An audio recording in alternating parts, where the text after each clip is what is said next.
رات کے ہر سائے کے پیچھے ایک حقیقت چھپی ہوتی ہے۔ کچھ لوگ روشنی میں نہیں جیتے، وہ روشنی کو اپنا جگنو بناتے ہیں۔ یہ کہانی ان لوگوں کی ہے جن کے پاس نام کم، فرض زیادہ ہے۔ آج کی قسط میں ہم دیکھیں گے ایک ایسے شخص کو جو اپنا چہرہ بدل کر بھی سچائی کے پیچھے بھاگتا ہے۔ وہ چہرہ شاید ٹھہر جائے مگر اس کے قدموں کی چاپ نہیں رکے گی۔ یہ سفر ہے دھوکے، خاموشی اور بے خوفی کا۔ اب وہ عام بھی دکھے گا اور خطرناک بھی رہے گا۔ تیار ہو جائیں کیونکہ ہم اسے دیکھنے جا رہے ہیں جب وہ اپنا روپ بدلتا ہے، اپنا کھیل تیار کرتا ہے اور ایک ایسی چادر اتارتا ہے جس کے نیچے راز چھپے ہیں۔ رات سخت گزری تھی۔ ریحان نے وہ رات گنتی نہیں کی۔ ہر لمحہ اس کے لیے منصوبہ بندی میں گزرا۔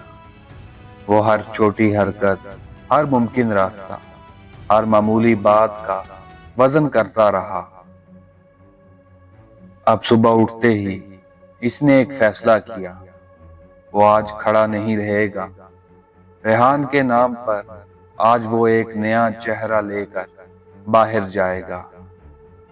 ایک بزنس مین کا روپ جس کی بات کسی کو شک میں نہیں ڈالے گی۔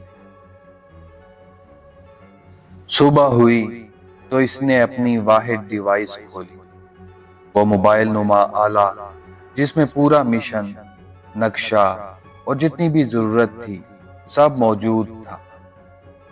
وہ سب دستاویزات جو اس کے سہولت کاروں نے خاموشی سے مہیا کی تھی اس آلے میں موجود تھی۔ جعلی شناختی کارڈ، کاروباری لائسنس کی ڈیجیٹل فائلیں، ہوٹل کے نام کے مطابق کمپنی کے کاغذات۔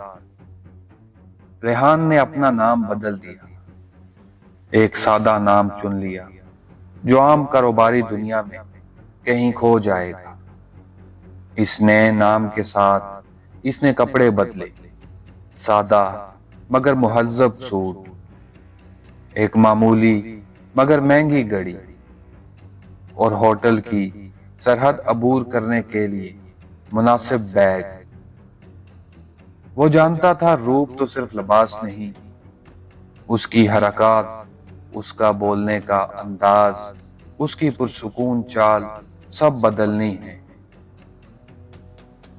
صبح کی دھوپ میں وہ شہر کے بازاروں کی طرف نکلا، اپنی شناخت کی تکمیل کے لیے چھوٹی چھوٹی چیزیں خریدی۔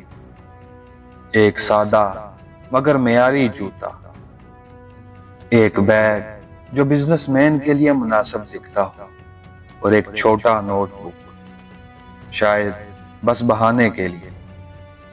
اس نے ایسے کپڑے چنے جن میں وہ ہجوم میں گل جائے مگر جب ضرورت پڑے تو کسی کانفرنس روم میں بیٹھ کر سامنے والے کو پریشان نہ کرے۔ خریداری کے دوران وہ خاموشی سے لوگوں کی باتیں سنتا رہا، کون کس طرح بات کرتا ہے، کہاں کس کی چھوٹی ملاقاتیں ہوتی ہیں، سب اس کے ذہن میں ریکارڈ ہو رہا تھا۔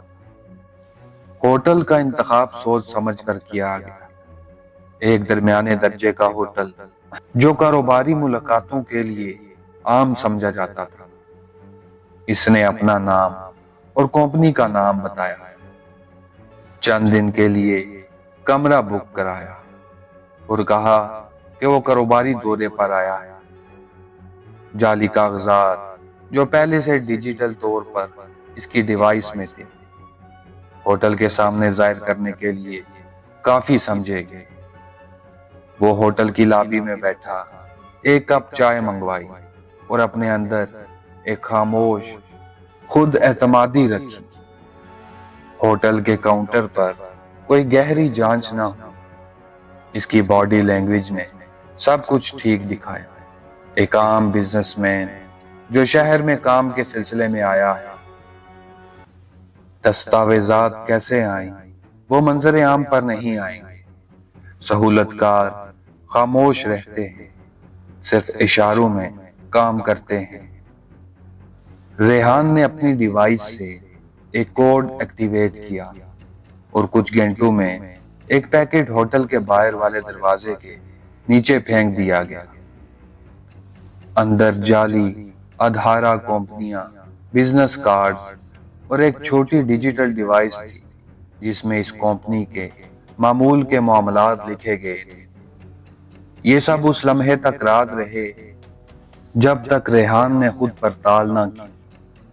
اس کے سہولت کار سامنے نہیں آئے، بس وقتاً اشارے چھوڑے گئے۔ اب اصلی کام شروع ہوا، سیٹلائٹ ڈپارٹمنٹ تک رسائی کا راستہ ڈھونڈنا۔ ریحان نے ڈیوائس میں موجود ڈیٹا کھولا، مختلف محکموں کے عمومی اوقات، کون سے انجینئر کب آتے ہیں، کن جگہوں پر کیفے یا ریٹائرمنٹس ہوتے ہیں جن میں لوگ عام طور پر ملتے ہیں۔ وہ جانتا تھا کہ سیدھا داخلہ ممکن نہیں، اس لیے اسے رابطے ایک عام بزنس مین کی شکل میں بنانے تھے۔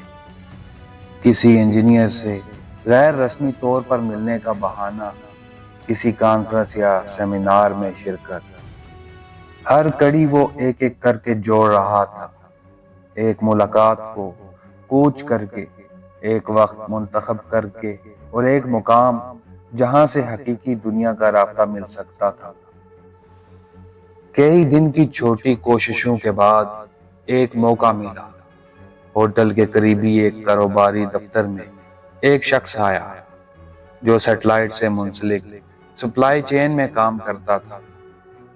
ریحان نے اپنے کاروباری روپ کو استعمال کیا اور ایک ہلکی سی گفتگو شروع کی، بالکل وہی باتیں جو کاروباری دائرے میں معمول ہیں، مگر دل سے مقصد واضح تھا۔ پہلا تبصرہ ایک چھوٹا سا سوال، اور پھر اگلے دن شراب خانے میں ایک سادہ ملاقات طے ہو گئی۔ بالکل عام سی ملاقات، مگر اندرونی طور پر وہ ریحان کے لیے بڑی کڑی تھی۔ ملاقات میں ریحان نے عام سی ابتدا کی، کمپنیوں کے حال، موسم کی باتیں۔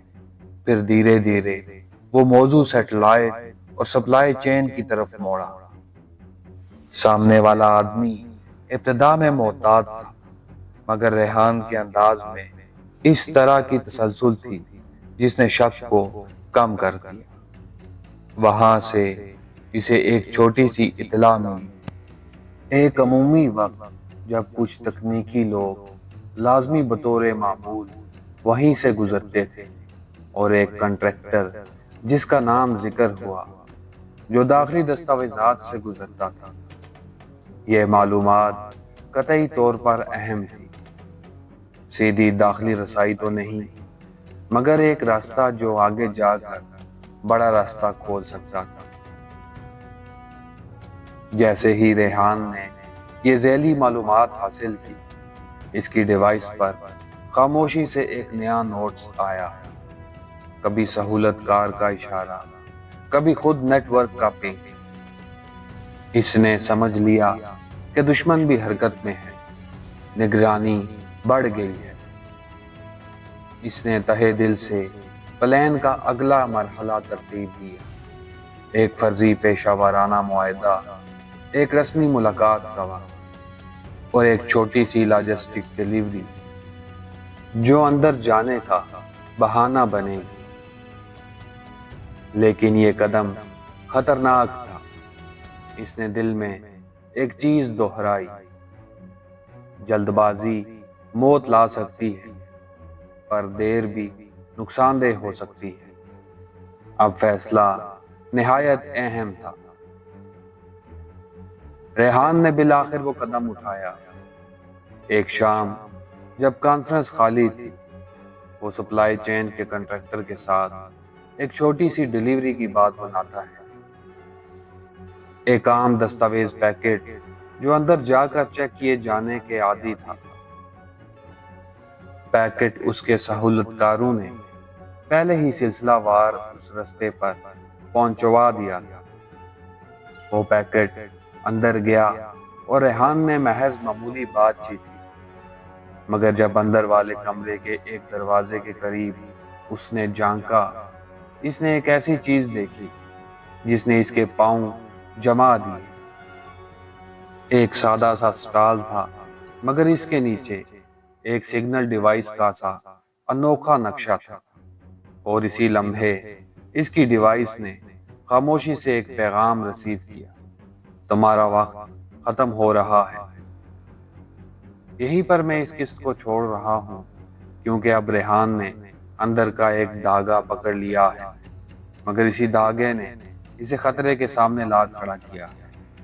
اس کی جان بھی دو پر ہے، اور اس کے سامنے ایک بڑا راز کھلنے والا ہے۔ وہ قدم اندر گئے، مگر ہر قدم کے ساتھ خطرہ قریب آ رہا تھا۔ ریحان نے ایک دھاگا پکڑا تھا، مگر اس دھاگے کی دوسری طرف شاید اسے خود یا اس کے سب لوگوں کو جلا کر راکھ کر دینے والا راز تھا۔ اب سوال یہ رہ گیا ہے، کیا وہ اس دھاگے کو کھینچ کر سچ سامنے لائے گا، یا سچ سامنے آتے ہی وہ سب کچھ کھو دے گا؟ یہ کہانی ابھی ختم نہیں ہوئی، یہ تو بس ایک رخ بدلنے جیسی بات ہے۔ اگلی قسط میں ہم دیکھیں گے جب پردہ چھلکے گا، آوازیں حقیقت بنیں گی، اور ریحان کو فیصلہ کرنا ہوگا، سچ یا حفاظت۔ اگر آپ اس سفر کو ساتھ دیکھنا چاہتے ہیں تو چینل پر رہیں، سبسکرائب کریں، ویڈیو کو لائک کریں، اور بتائیں آپ کون سا راز اگلی بار کھولنا چاہتے ہیں۔